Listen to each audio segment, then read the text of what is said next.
بلغ العلا بكماله كشف الدجى بجماله حسنت جميع خصاله. حدثنا عبد الله بن مسلمة قال: أخبرنا مالك عن يحيى بن سعيد عن محمد بن إبراهيم عن علقمة بن وقاص عن عمر أن رسول الله صلى الله عليه وسلم قال: الأعمال بالنية ولكل امرئ ما نوى، فمن كانت هجرته إلى الله ورسوله فهجرته إلى الله ورسوله، ومن كانت هجرته لدنيا يصيبها أو امرأة يتزوجها فهجرته إلى ما هاجر إليه।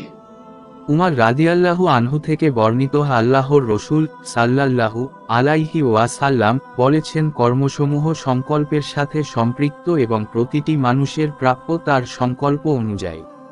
কাজেই যার হিজরত হবে আল্লাহ তদীয় রসূলের উদ্দেশ্যে, তার হিজরত আল্লাহ তদীয় রসূলের উদ্দেশ্যে হয়েছে বলেই ধরা হবে। আর যার হিজরত হয় দুনিয়া অর্জনের জন্য বা কোনো নারীকে বিবাহ করার উদ্দেশ্যে, তার হিজরত সে উদ্দেশ্যেই হবে যে উদ্দেশ্যে সে হিজরত করেছে।